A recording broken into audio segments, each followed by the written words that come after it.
It's irrelevant what modern 21st century academic scholarship says. Unless you think the Quran is irrelevant, it wasn't meant for that time period. It was only meant for you scholars today.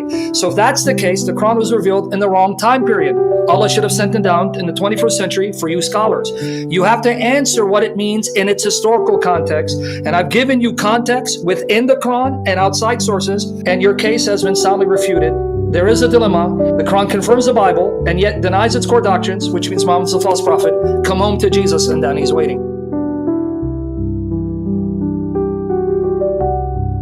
How do you explain that the earliest Christian texts, including the epistles, clearly say that Jesus is the Son of God who died for our sins? What is the Injil, the good news? What exactly did Jesus promise? Maybe the earliest extant Christian texts do teach that. I think Paul did teach that, and some of the epistles do. But the early Jewish Christians, led by James, the brother of Jesus, they did not believe that Jesus died for sins. In fact, Jesus himself didn't believe it. And as I said, the author of the Gospel of Luke and the book of Acts, he doesn't believe that Jesus died for sins. And one other corroboration of that is the early Jewish Christians, after the resurrection of Jesus, they continued to practice the Torah. They continued to go to the temple and offer sacrifices there. Now notice, ironically, he quotes Luke, who wrote Acts, to tell you that the Jews continue to observe temple sacrifices, but that's the same Luke and Acts that present Jesus and his followers as affirming the divine sonship of Jesus Christ. So he wants his cake and eat it too. And secondly, you just argued from silence. To say that Luke did not mention the atonement is not the same as saying he denied the atonement. As an academic,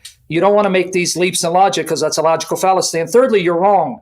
In Luke 22:19-20, and Acts 20:28, there we're told that Jesus will shed his blood for the new covenant, which is for the forgiveness of sins. So stop parroting Bart Ehrman, who's been refuted, and stay current with current scholarship. So you're wrong. And if it is corrupted, the Quran is wrong because it's telling Christians to judge by that gospel. The only gospel they had is the New Testament, which means, again, the Quran is wrong and Muhammad is a false prophet. Can't have your cake and eat it too. I'm sorry, Andani. All right, let's move on to Tish Soto. Who wrote the Injil? Yeah, so the Injil is the teaching of Jesus. And from a historical perspective, that's literally the name of what he taught.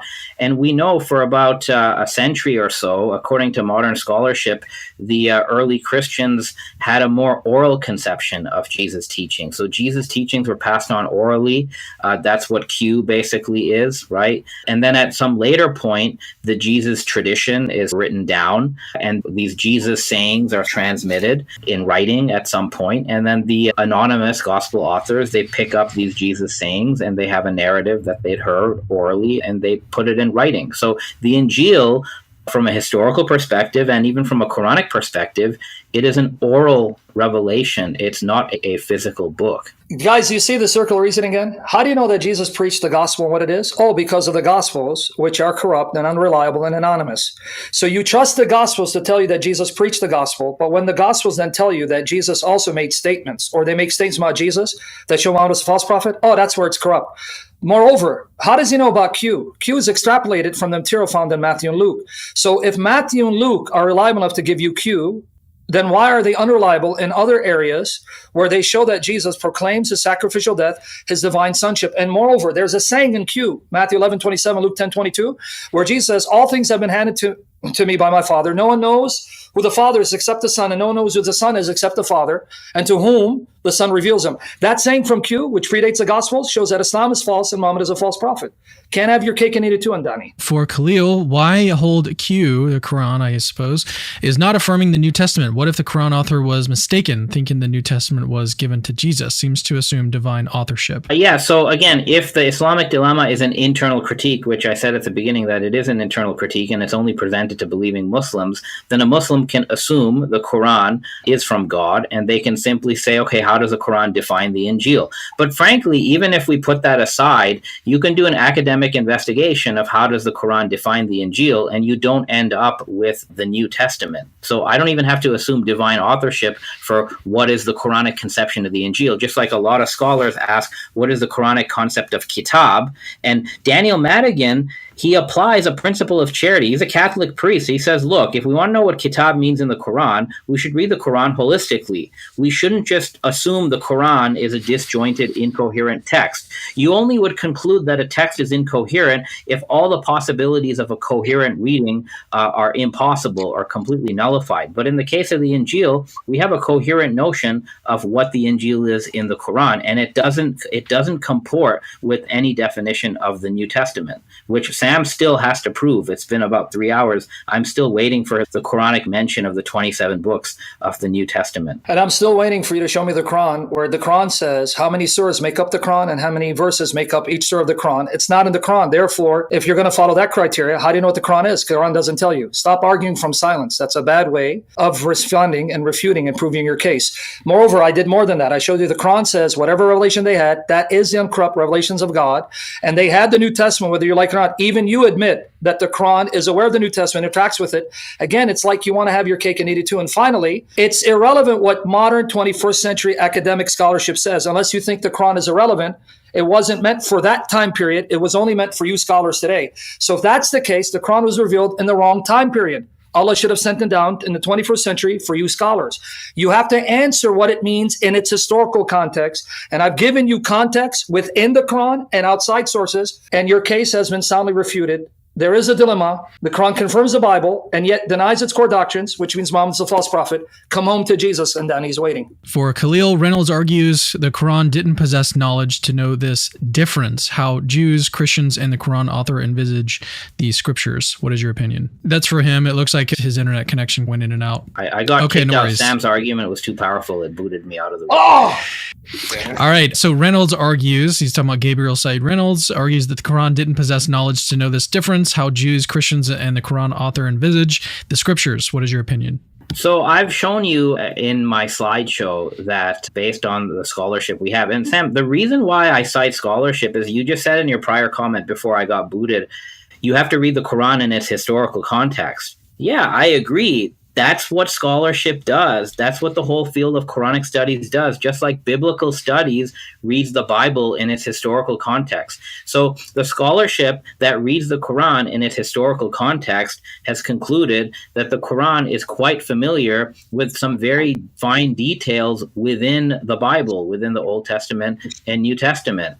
So based on, say, the findings of Imran al-Badawi, which shows the Quran interacts with the Gospels, even at a textual level, I think the author of the Quran does know what Jews and Christians think about their scriptures, and it knows to the extent where the Quran can correctly identify that their scriptures that they have are a mix of man-made revelation and actual revelation. And this is a conclusion that modern scholarship only until recently corroborated when it tells us that Moses didn't really write the Pentateuch, right? Jesus didn't actually say everything that is attributed to Jesus in the New Testament. The Quran was already saying this in a religious context 1400 years ago, and now modern scholarship, much of whom is by Christians, is saying the same thing. So contrary to the Islamic dilemma, a lot of modern scholarship is a confirmation of certain Quranic critiques of the scriptural corpus of Jews and Christians. And I think the reason why Sam doesn't like to cite scholarship is because most of the scholarship would go against his own beliefs.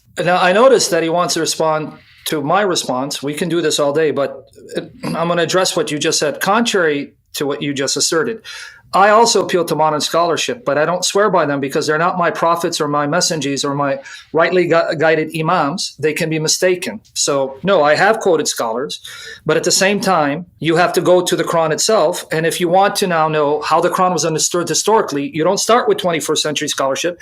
You have to see how the Quran is being defined and explained and see if there's a consensus or they're all over the map. So again, I don't deny the importance of scholarship, but you swear by scholarship and you live by it. It's like they are your rightly guided imams. But more than that, you keep saying that Moses didn't write the bulk of the Pentateuch because he wrote in the third person. Well, that means Allah did not inspire the Quran because Allah speaks of himself in the third person. That means Jesus could not have uttered the words attributed to him in the Gospels because he speaks of himself in the third person. See, this is what happens when you blindly follow scholarship and not see how people spoke and wrote That's time. in their historical context. The topic is the Islamic dilemma, not the Christian dilemma. Stop being up the 27 books and stick to the topic. The reason why I have to bring it up is because premise 1 of the Islamic dilemma says the Quran confirms the divine inspiration, authority, and preservation of the New Testament. Now, the New Testament is a library of 27 books that were canonized in the 4th century, over 300 years after Jesus. So my solution to the Islamic dilemma is to attack premise 1. And that's basically what I do. I show that there's no positive case in the Quran that affirms premise 1, basically. And then what the Quran does affirm, which is just the gospel of Jesus, that definition or concept of gospel doesn't match a 27-book canon. So I didn't call that premise 1 refutation the Christian dilemma. I just refer to the fact that the burden of proof is on the Christian to show that the Quran affirms a 27-book New Testament canon, which it clearly does not. Once that premise is destroyed, the Islamic dilemma basically collapses onto itself. And the thing is that a Christian like Sam has no way of even validating the 27-book canon as being from God except by appealing to circularity. Sam has to say that the 27 books are true revelation because the church said it. But then if I ask him to prove the authority of the Roman Catholic Church, he's going to have to appeal to arguments out of the 27 books. So he has to presuppose the 27 books are from God. So that then leads to a sort of a Christian circularity dilemma. But that's not what I was arguing during the presentation.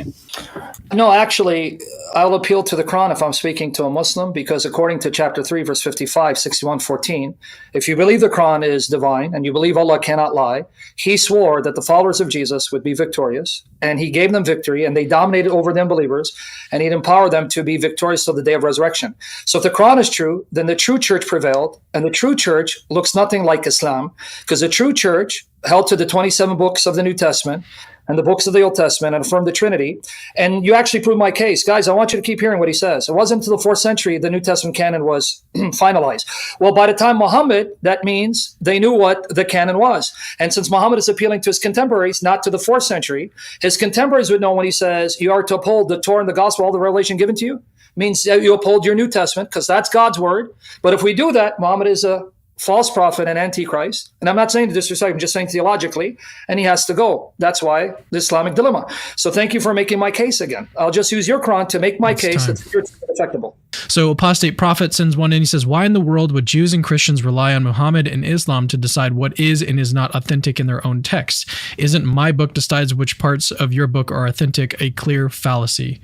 Why don't we give this one to Sam to answer first? Yeah, well, to represent to Steelman, Professor Ndani's position, he's actually saying that in response to us, we're saying that the Quran confirms the Old and New Testament scriptures and yet contradicts those scriptures, and therefore the Quran must be false. His response is, no, it doesn't. For a Muslim who believes in the Quran is the criterion for them to determine which parts of the previous revelations remain intact or corrupt, and therefore the Quran is ultimate authority for them. So I'm trying to steelman his position.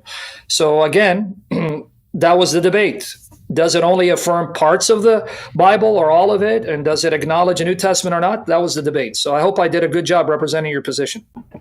Khalil, if you got anything to say in response, feel free. So I would simply say that for starters, just to answer the question, Surah 5 says that Jews and Christians came to Muhammad to obtain legal rulings. That's like that whole section of Surah 5 is about that. Now, why did they come to him in the first place? It's not historically clear why, but they did. So the Quranic answer to the Jews and Christians who don't follow Muhammad religiously, they probably followed him politically, and they said they wanted legal rulings. So the Quran said, look, like for your legal rulings, you should go to the laws that you have, basically. And the Quran authenticates these laws because it actually cites laws that are still found in the extant Old Testament and New Testament. So again, the Quran is validating parts of the Christian and Jewish canon, but not the whole. But my question is there's nothing illogical about an author agreeing with a portion of another author and disagreeing with the other portion. As an academic, like, we do this all the time, and no one accuses me of being in an academic dilemma to do that. All right, next one from Mike Q. Didn't the Christian monks who supposedly encountered Muhammad have the 27 New Testament books and all Old Testament books as revealed revelation? God bless Sam and Cameron. So for me, I think that's for Khalil. Yeah, Khalil. So, I mean, we don't have a lot of historical data on who these Christian monks were. The Christians at the time had a canon, although as Orthodox, later Protestants, Catholics, they had not finalized the canon until much later, right? But there is a canon. The thing is, the New Testament doesn't exist in Arabic. So in Arabia, the New Testament is not some available book. It's not like a 27-book volume that's floating around over there at the time. So it's not even included in what Muhammad's immediate audience has with them at the time. What they have is more preaching, sermons, notes, this sort of thing. So yeah, that's just from a historical perspective. But then the Quran itself, although it knows the content of the New Testament, it never comes out and affirms that New Testament. And that's why, to me, there's just not enough data points to argue for premise one of the Islamic dilemma. And once you can't argue for premise one, there is no more Islamic dilemma. And if you could argue a lower premise one, maybe the Quran affirms the four Gospels, then we can have another discussion of, do the four Gospels actually teach the Trinity, which I don't think they do. I don't even think they teach the divinity of Jesus. Sure. But we can do that next time. Yeah. In response, notice again, he acknowledges. I want you to hear this acknowledgement. The Quran is aware of the New Testament, interacts with it, but his only complaint is it doesn't come out and say the New Testament or say 27 books. But that's an argument from silence. It's like me saying, well, the Quran doesn't mention what the Quran is, how many surahs will make up the Quran, how many verses each surah is composed thereof. That's not in the Quran. So therefore, how do you know that everything that you claim is the Quran is actually the Quran? See, that's not a good way of arguing, because we're going by the positive statements. Since he acknowledges they had the New Testament, and since the Quran comes to confirm what is with them and exhorts them to behold what they had, ipso facto, the Quran confirms the New Testament. Game over. Islamic dilemma has been confirmed. We can have a discussion on the Gospels, and I'll show you the Trinity from the Gospels. According to John, as this person, Khalil, the Islamic dilemma is not exactly a critique of Islam as such, but of the Quran, which becomes a problem for Islam. You can't assume the Quran is coherent a priori. Precisely. Actually, you do assume that any text under analysis, you offer it the principle of charity. We do this with every text. If we assume that the Quran is incoherent a priori, then that, like, it's a foregone conclusion. It's just special pleading. So what we have to be open to is we have to be open to the fact that any text is internally coherent. And then we analyze the text and we come up with different possibilities. So some interpretations lead to an internally coherent text. Some interpretations lead to an incoherent text. And when you have a possibility of a coherent text and there's a basis for that, then you can easily go with that, right? The only way the Islamic dilemma can actually work is if you separate the Quran into different bits and then you read each bit independent of the other bit. So as I said, some verses say the Quran confirms what is with them, but another verse says the prophet confirms what God gave the prophets. So that's a specification of what is with them. And then other verses explicitly disconfirm beliefs that are with the Christians. What I do is I read all of this together because they're often part of the same chapter. What Sam does is he reads all of these in isolation and he says bit A of the Quran contradicts bit B of the Quran. Now, he's free to do that, but as an academic and as like a neutral party, we would always apply the principle of charity. And that's how I would read the Gospel of Mark as one text or the Gospel of Luke as one text. Like, nobody would make this sort of argument with the Bible, because I think we can be much more charitable as Muslims to other books. We don't try to find like these artificial contradictions, which is what the Islamic dilemma tries to do. I don't think you're super familiar with contemporary dawah, Khalil. There's a lot of interesting things out there. I'm just joking around. Sorry about that. Go ahead, Sam. Thanks for cutting me off, Cameron. Is he paying you? You're welcome. You're welcome. All right. Eventually, I'm going to lose weight like you. But anyway, notice, and then in his argument, he assumes the Quran. He assumes what the Quran is. He assumes how many chapters make up the Quran. He assumes that these chapters consist of X number of verses in order to assume that it needs to be read charitably and try to see that it's consistent, not assume that it's inconsistent. But that's begging the question. You have to assume the Quran in order to apply the principle of charity of the Quran. But how do you know what the Quran is? Because your entire argument is the Quran never mentions a New Testament. Well, the Quran never mentions what the Quran is. So how do you know this surah is meant to go with these surahs? And I know these verses are actually part of that surah, because if we go with outside sources of the Quran, in fact, one of your arguments is this, that 7:157, though a Meccan surah, was actually added to chapter 7 during the Medinan period. So how do you know these verses are coherent if you just go to the Quran internally?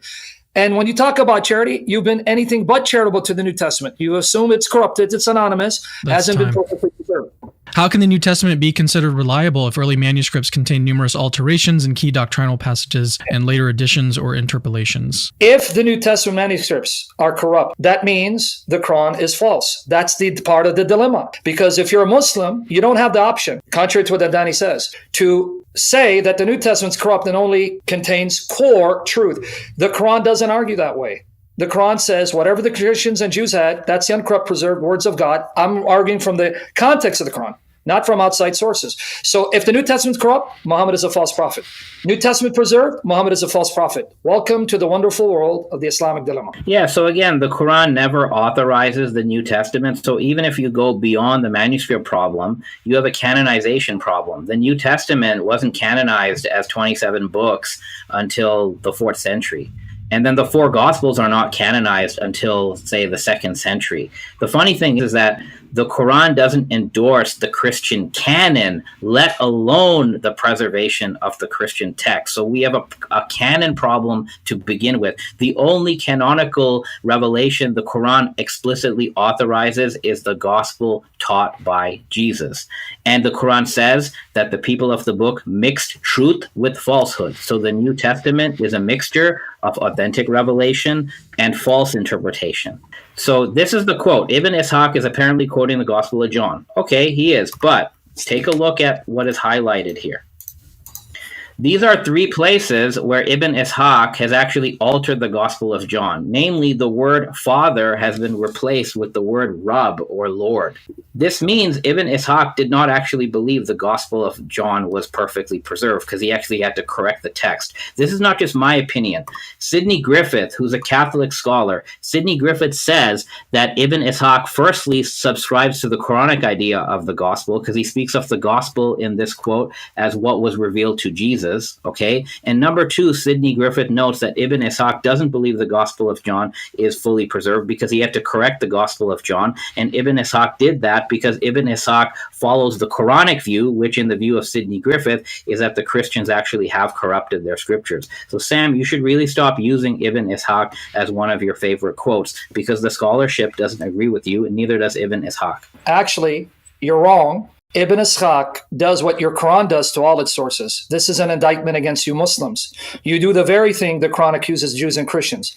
You'll quote the sources of Jews and Christians, but you will not quote them in those aspects where it shows that Muhammad is a false prophet. For example, the Quran will quote the infancy gospel narratives of Jesus, where the baby Jesus talks about him being the word of God, right, and the Son of God sent into the world.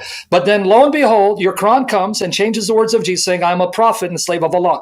That's an indictment against you Muslims, that you do not find it something against your own standards of integrity and truth to change the wording to make it agree with your theology. And if Ibn Ishaq did not believe that John was authentic, that only buries him. Why? Because how does he know those parts that he didn't change are authentic? Arguing in a circle, and contrary to your assertion, Ibn Ishaq confirms the authority of Scripture. Debate me on it. How can corruption or interpretation account for atonement in all Old Testament and New Testament, especially since it's the cornerstone of faith and easy to memorize? Well, because I've already heard Andani appeal to academic scholarship, saying that the historical Jesus never argued that he would die an atoning sacrifice for the sins of the world. That doesn't come from the authentic gospel of Jesus, even though the very so-called sayings of Jesus that he appealed to, as well as Paul Williams appealed to, you'll find in the sayings of Jesus, not the narrative, the sayings of Jesus, Mark 10:45 and Mark 14:22-25, which modern critical scholarship thinks is the earliest of the Gospels. Jesus talking about offering his soul as a ransom for many, and that this cup is being shed for many. So even in the earliest strata, you have Jesus referring to his death as having sacrificial value to redeem and release and ransom. But now what happens is they'll explain away saying, well, that's not an authentic saying of Jesus. That was interpolated by Mark. But then we're back to the dilemma, because if the Christians were to judge by Mark at the time of Muhammad, because that would be the gospel they had, and they read that as a saying of Jesus, they would believe that this is a teaching of the historical Jesus. So if it's not a teaching of the historical Jesus, that means the Quran is wrong again. So we're back to the Islamic dilemma.